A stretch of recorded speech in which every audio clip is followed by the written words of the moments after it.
single tweet, just one tweet, managed to spark a crisis in this tiny, tiny strip of water, and why it's got the entire global economy holding its breath. So how can that happen? How can one little strait shake up the whole world? Well, it all comes down to this one spot, probably one of the most critical choke points for the global economy. And right now, it's the epicenter of a massive international crisis. Yep, this is the Strait of Hormuz. We're talking about a 50-kilometer-wide choke point where a mind-boggling 20% of the entire world's oil passes through. Things were already pretty tense, with Iran's partial blockade, but then a sudden move from the US president just threw gasoline on the fire, escalating everything into what people are now calling a double blockade. Okay, let's break this down. What exactly is this double blockade? And what's the endgame here? Because from the outside looking in, it really seems like a super high-risk gamble, maybe even an impulsive one, that came out of a situation that was already spiraling. And get this wasn't some long, drawn-out, carefully planned military strategy. Nope, it was announced suddenly, via a tweet. Seriously, the move apparently caught even the US Navy's Central Command totally off guard. They were basically left scrambling, trying to figure out, okay, how do we actually do this? So what was the official reason? Well, it kind of came down to this sudden moral position. See, after months of back and forth, the administration really latched onto the fact that Iran had started charging ships a kind of toll to pass through. The president immediately labeled it extortion and financial terrorism.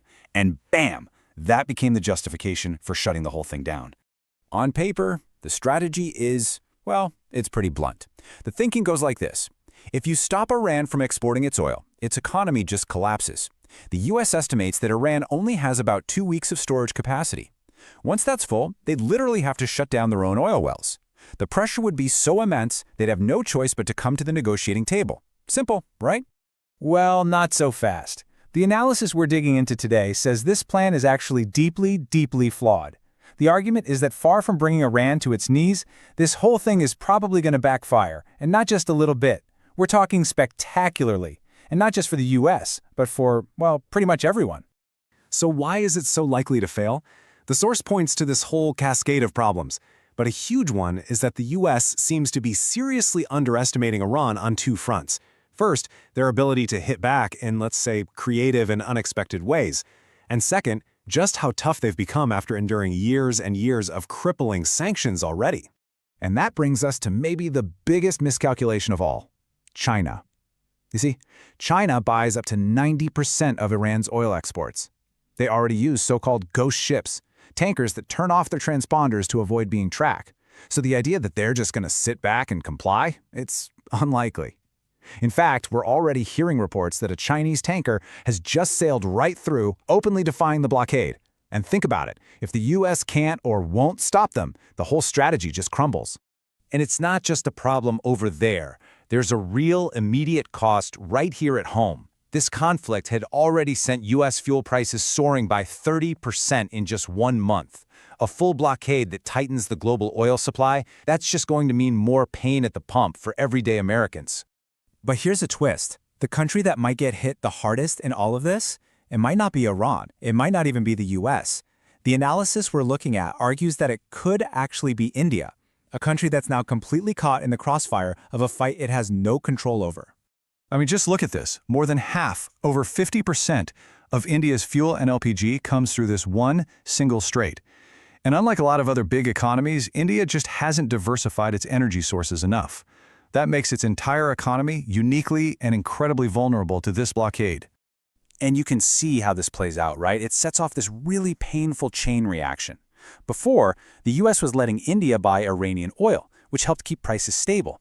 But now, that cheaper supply is just gone. So India gets thrown into this global bidding war for a shrinking supply of oil, and you know what that means. Massive, massive price hikes for Indian consumers. So here's the kicker. India is basically trapped. It's a key strategic partner of the US, part of the Quad alliance. That means it doesn't have a lot of political room to push back or openly criticize American policy. It's essentially forced to just go along with decisions that are actively hurting its own economy, whether that's blocking or unblocking, or now double blockading Iranian oil. Okay, so we've covered the economic fallout. Now let's get into the politics of it all. The source material suggests this crisis isn't just about geopolitics.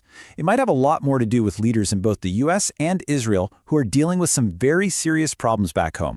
And make no mistake, this conflict is not popular at home. The president's approval rating has plummeted to -43%. To put that in perspective, that's a modern historical low. That's worse than Richard Nixon's numbers right before he resigned.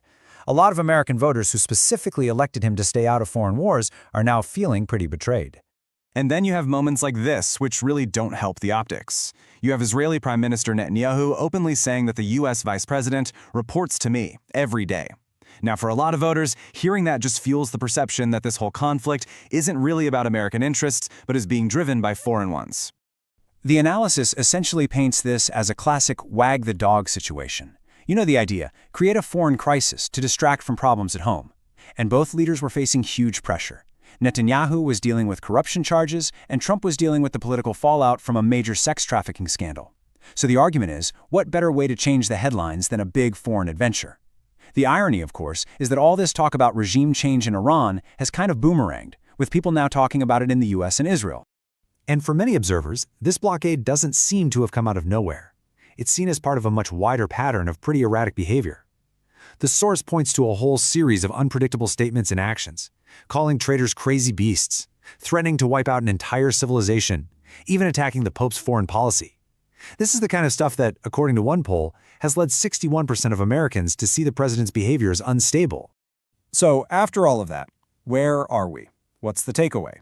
Well, the source concludes that this whole Hormuz Gambit has pretty much already failed to achieve its goals. But in that failure, it's revealed something really unsettling about the state of global leadership right now.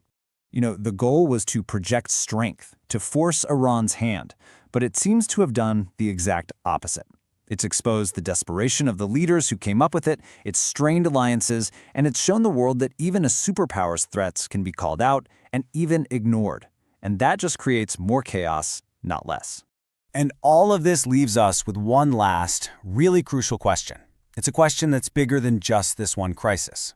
In a world where we have such unpredictable leaders, where one impulsive decision can put the entire global economy at risk,